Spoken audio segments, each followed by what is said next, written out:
Okay, so we're going to be starting chapter 3 here of the Boxcar Children, book 13. I'm just reminding you the title is Snowbound Mystery. Okay. This chapter is called Noises in the Night. At last, the Eldon saw the store. There were a few small houses on the other side of the store.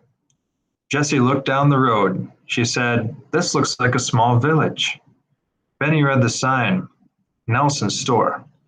He said, "I think the Nelsons must live upstairs over the store." "I think so too," said Jessie. "See the white curtains? I suppose people shop here who live nearby and don't want to drive into Greenfield," Henry said. The Eldons went in. When they opened the door, a bell rang, but the storeman did not need the bell to tell him someone was coming. He was right behind the corner. The Eldons didn't know what they had expected to see, but the Nelson family certainly surprised them. Mr. Nelson was young, for one thing. Henry thought he looked almost as if he were still in college. He was handsome, with brown hair and brown eyes. Although he was tall and slender, he looked strong. Best of all was his smile. "I'm glad to see visitors," he said to the Eldons. "I'm Tom Nelson. It gets lonesome here when summer is over. Not many customers." "Our name is Eldon," said Henry. "Oh, yes, I heard you were coming. I've met your grandfather," the young man said. "He's a fine gentleman." "Yes, he is," said Benny. "I'm Benny, and this is Watch. Do you allow dogs in your store?" "It all depends on the dog," said Mr. Nelson, laughing. "Your dog seems to have good manners." Watch was sitting down just inside the door because Jessie had trained him that way. Once in a while, he wiggled his nose and sniffled because a wonderful smell of baking filled the air. "He was living in the hunter's cabin," said Jessie. "Fine, fine," said the man. "I'll be glad to help you out in any way I can." Just then, a nice-looking young woman with a little boy of about 5 appeared from behind a curtain. "Pugsy!" cried Benny. "How'd you know my name?" asked Pugsy, going right over to Benny. "I don't know you." "We saw your name in the visitor's book in the cabin," explained Jessie. Then she was surprised to see Mrs. Nelson turn red and look at her husband. The young man said, "Yes, we go up there once in a while. It's a change and very quiet." "I should think you'd go to town instead," said Benny, "if you want to change. The cabin is even lonesomer than the store." The young man didn't seem to know what to say to this. He stood on one foot and then on the other. Then he turned around and took down a jar of pickles.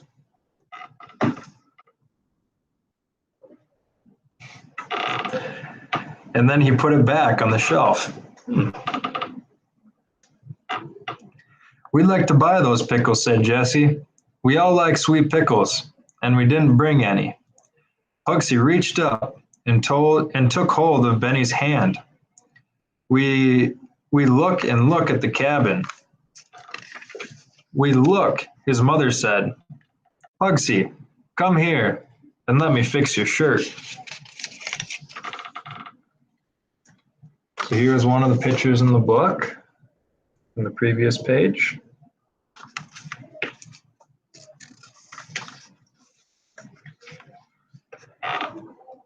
Jessie said, as if nothing had happened, "We've just used up a can of tuna fish, and we ought to get another."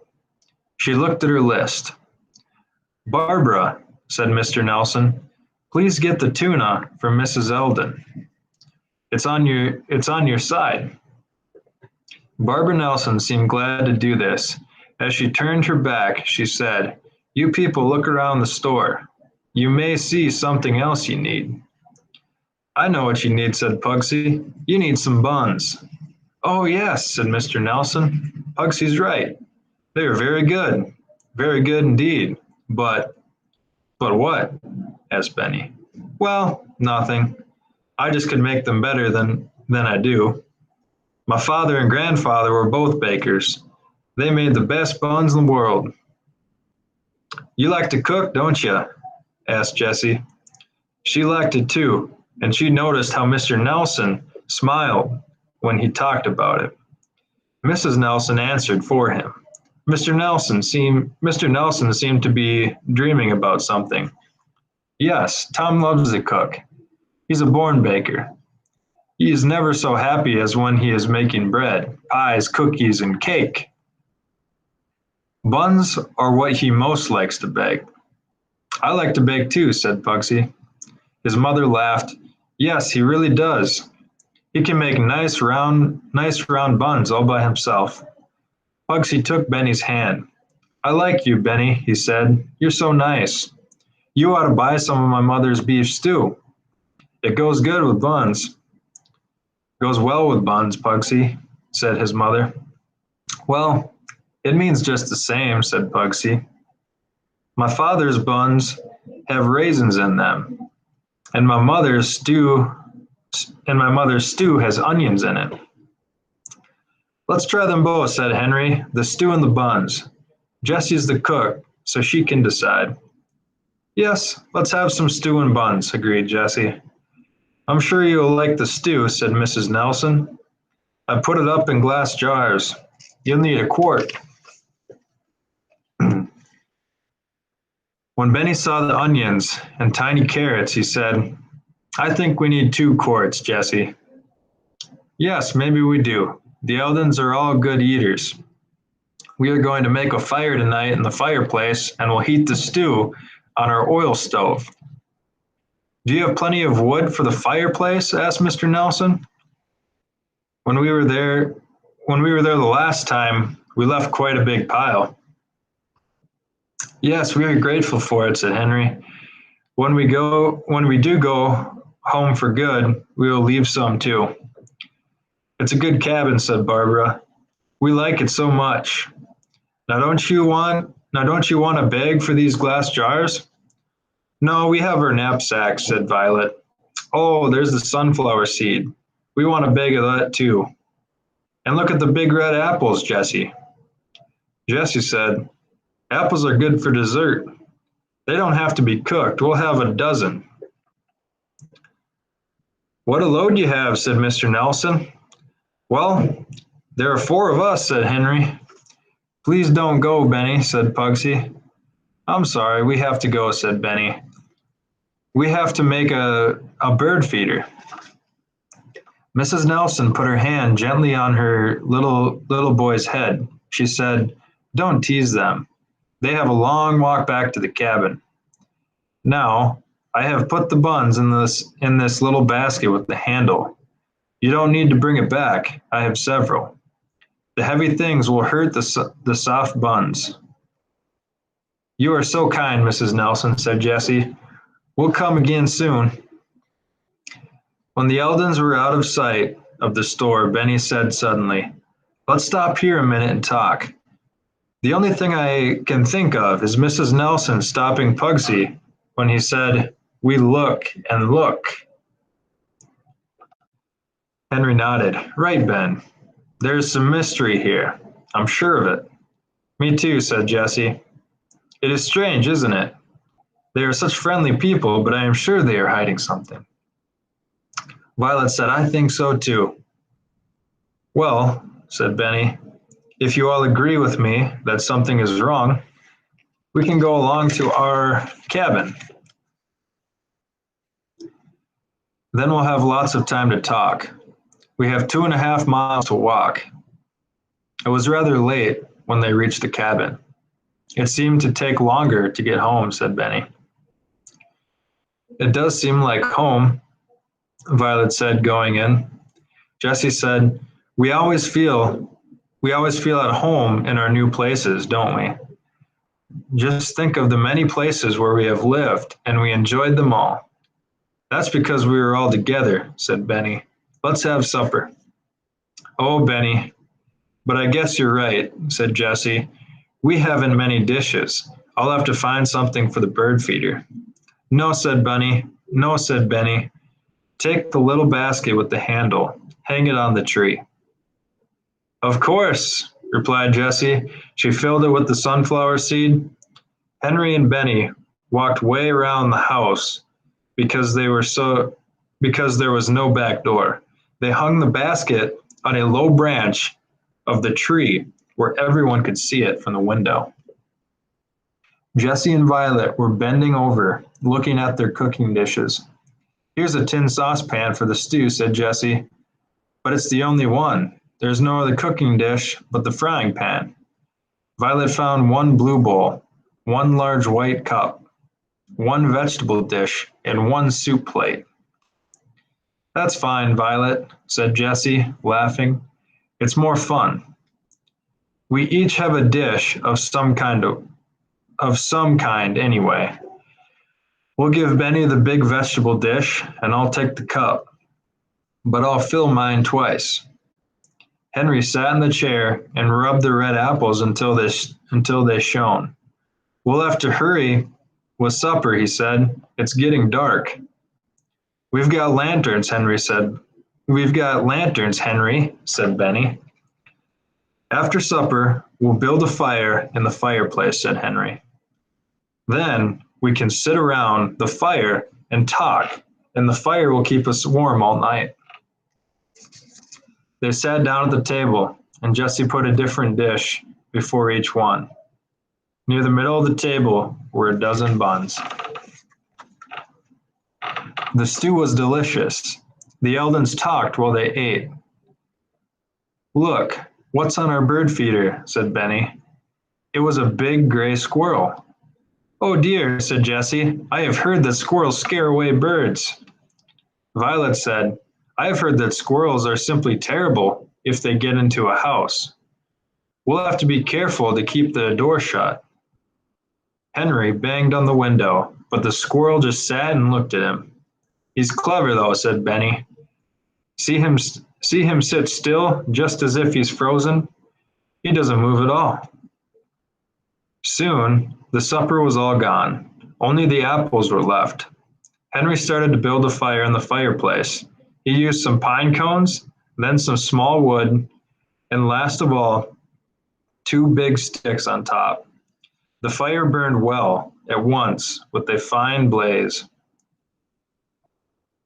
Now let's talk about the Nelsons, Henry said. I think they come here often to hunt for something. That's what I think, said Benny. That's what Pugsy said. Only he said look instead of hunt. It means the same to me. Jessie said, and his mother tried to stop him. That's really why we noticed it so much. The Eldons talked and talked as they ate the red apples.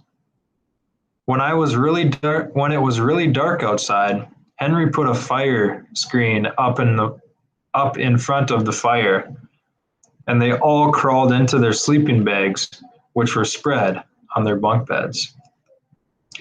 Nice and warm, Henry, asked Benny. Nice and warm, Henry, asked Benny. I'm asleep already. Henry didn't answer. He was already asleep. They all slept soundly for a few hours. Then one by one they woke up. There was a funny scratching noise on the roof over their heads. Watch began to bark. Then something ran overhead. Watch ran around wildly, barking and barking. Benny said, Now what's that? Henry called out, Jessie, Violet, are you girls all right? Don't be afraid. What's the matter? Called Jessie. I don't know yet, said Henry, but we'll find out. And that was the end of chapter 3. Chapter 4 is titled Attic Guests. The Eldons got up. It was cold and dark. Not much light came in from the window, and the fire in the fireplace was almost gone. Henry looked up at the ceiling. He listened. That must be a squirrel, he said. One squirrel? Asked Benny. It sounds like a dozen. Oh dear, said Jessie.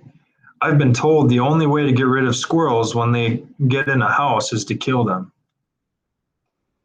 We won't do that, said Violet quickly. Don't worry, we won't do that, Henry said. But maybe we can scare them away. Watch you lie down. No, watch. You lie down. Bring me one of those shovels, Ben. Benny was nearest the fireplace. He gave a long-handled shovel to his older brother. Henry began to pound on the ceiling with the long handle. The noise stopped. Not a sound. After a minute, it began again. Watch barked and ran around the rooms. Henry pounded again. The noise stopped. Now we're in a fine fix, Henry said. We can stop the noise, but I don't want to stand here all night pounding with the shovel. Jessie said, I guess we'll have to try to sleep and let the squirrels play. But Henry still stood looking up at the ceiling in the boys' bedroom. It was made of wide boards and was not plastered. Ben, come here, Henry called. There's something funny. The bedrooms have wooden ceilings, but the main floor wasn't any ceiling at all. It's open to the roof. Look, you can see the beams. Benny looked up. The squirrels were still running around. He said, I think when the cabin was new, the bedrooms didn't have any ceilings. Someone must have had them put in later to make the bedrooms warmer. The attic space over the bedrooms is all closed in, Henry said. I can't see any trap door or any way to get up there from this part of the cabin. The squirrels must get in through some hole in the roof. They have a fine little home up there, that's for sure, said Benny. Tomorrow I'll go up on the roof and see how it looks, Henry replied. Maybe we can scare them out and close the hole. Do you think you can sleep, anybody? I can if Watch doesn't keep barking, said Jessie. We know what it is now, so we're not scared. Watch stood wagging his tail and looked up at Jessie. She said, It's all right. You can stop barking. It was a strange thing. Watch did stop barking. The squirrels scratched and scratched, but Watch didn't make a sound. Soon they were all asleep. Watch, squirrels, and all. In the morning, the Eldons dressed, and Henry built up a fire before they ate breakfast. We'd better go back to the store today and get some advice about squirrels, said Jessie. Mr. Nelson must know there are squirrels up there in the attic. If he has been here 3 times, he must have heard them. The Eldons got ready as fast as they could. They took their knapsacks. Henry locked the door and put the key in his pocket. Benny said, Farewell, you squirrels. Come again never. It was a perfect day. It was even more beautiful than the day before. There was not a cloud in the sky. Jessie said, I don't think this weather is going to last very long. Grandfather would call this a weather breeder. It means a storm. It doesn't look like a storm, said Benny. No, Benny, that is what a weather breeder is. A beautiful day that doesn't last. Oh, well, never mind. We can get along even if it rains all the rest of the time. Halfway to the store, Henry stopped suddenly. He grabbed Watch by the collar and pointed with his finger.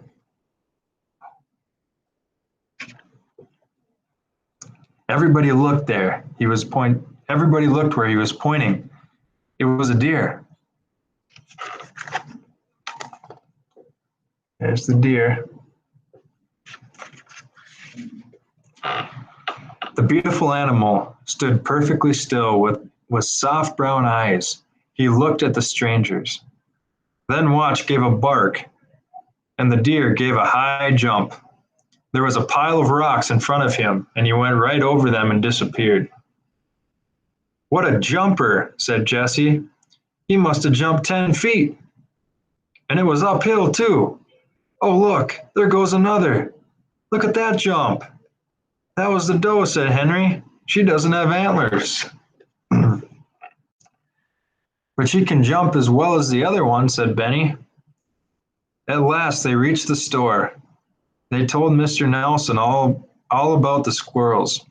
Yes, he said, I have heard them. Some people might try to poison them, but that wouldn't work. More squirrels would come.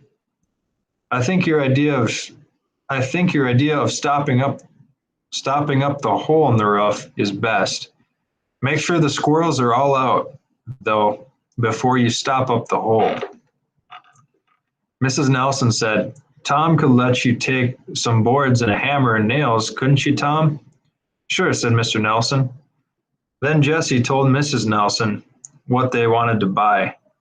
We wanted some hamburger and hot dogs for our Benny here, and we want some peanut butter. I wish I could go too, said Pugsy. Can't I go, Mommy? No, you can't. Mrs. Nelson shook her head, but she was turning red again. And well she might, for Pugsy went on. If you let me go, I won't haunt for anything. Tom Nelson laughed, but he was uneasy. He said, I must tell you that my grandfather built that cabin years ago. I suppose Pugsy thinks it is his cabin. I'm sure he does, said Jesse. It's all right, don't worry about him. He could come with us, but he would have to stay overnight. Do you know where the spring water is in the cabin? Or do you know where the spring water in the cabin comes from? Henry asked Mr. Nelson. Yes, the water runs downhill from the spring. I know it is close to the cabin. You could look for it. I think there's an old sign. Well, here we go, said Jesse. Got everything, Henry. Got everything, Henry? Yes, some good boards and a hammer and nails. We'll be down again soon, said Henry, as he went out of the store. When the store was out of sight, Jesse said, Isn't that the strangest thing? Benny said, Something is wrong with those Nelsons. They are nice people, too. What's wrong with them, Henry? I wish I knew, answered Henry. I like Tom Nelson, but he certainly is worried about something. One sure thing, said Benny. If they want to hide anything, they'd better not take Pugsy along.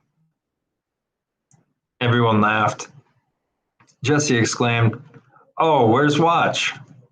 They all looked around, but the dog was not there. Watch, shouted Henry as loud as he could. They listened. Not a sound. Henry put down the hammer and nails and boards he was carrying. He can't be far away, said Jessie. Watch, she called. Then they all heard a faint whine. Instantly, they ran toward the sound. I can hear Watch, but I can't see him, Benny called. Henry ran toward some bushes. Easy, old boy, I'm coming. He called when Watch whined. When Henry stopped and pushed the bushes away, now he saw why Watch had not come. It's a hunter trap, shouted Henry. Watch has caught his paw in a trap. Watch lay on the ground trying to lick his hind paw. When he saw Jesse, he looked up and wagged his short tail. Hold his foot, Jesse, Henry said, and I'll force the trap open. He picked up the heavy sticks to push the jaws of the trap open. In less than a minute, Watch was free. He held up his back paw and hopped on 3 legs. But Henry was angry. He said, Those steel traps are against the law. Somebody is trying to catch a fox, but he's lost his fox and his trap. Henry picked up the trap and took it took it with him. He did not want to say anything to worry Jesse and Violet, but he did not like the idea of someone setting traps in the woods. He hoped it was not anything. He hoped it was not anyone who used the hunter's cabin. Indeed, he hoped that there was no strangers at all in the woods, but someone had set a trap. Jesse looked at Watch's paw, but it was not badly hurt. They went back to the path, and Benny said, "Henry, I haven't seen you mad for a long time."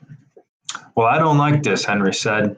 "I wonder if the Nelsons know where there's a trapper around here." He went back to get the nails and hammer and boards. The family went on without talking. Then, when they were almost to the cabin, Benny saw something near the path. It looked like an old broken sign. He saw an arrow and the word spring. "Look," said Benny. "Funny thing we didn't see this sign before. We've been past it 3 times. Henry stopped. "I guess we were always thinking about something else." "I'd like to find that spring. We were almost home and it wouldn't take long."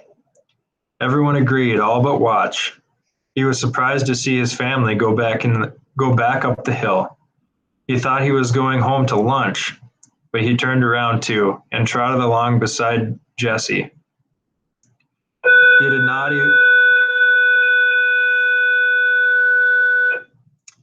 not even hold up his paw now.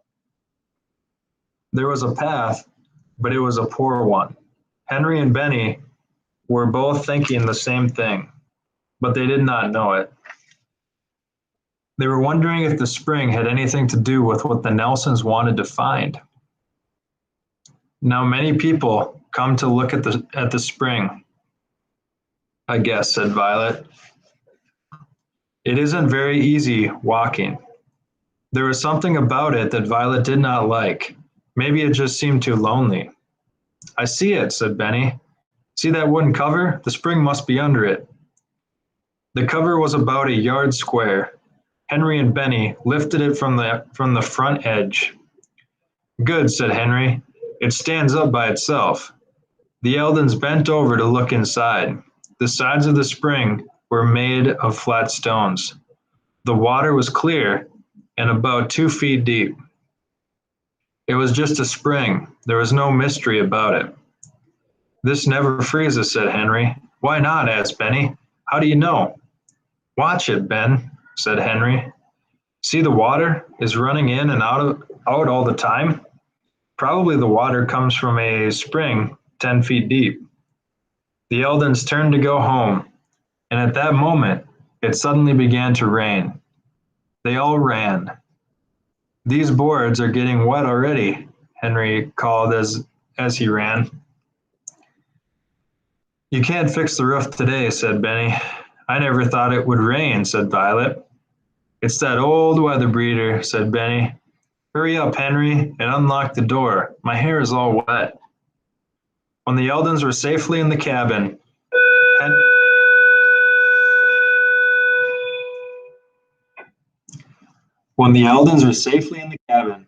Henry put more wood on the fire. Soon the place was warm and cozy. They sat around the fire cooking hot dogs on sticks. "Hold my stick," Benny said to Violet. I'll get my radio. Maybe we can hear a weather report." The hot dogs were roasted when Benny said, "Listen, here's the report. Rain tonight and clearing tomorrow." A voice on the radio said, "Mild weather will continue." "We aren't going to be like Noah and the Ark with 40 days and 40 nights of rain," said Benny. "One afternoon and night are enough for me." And that is the end of chapter 4.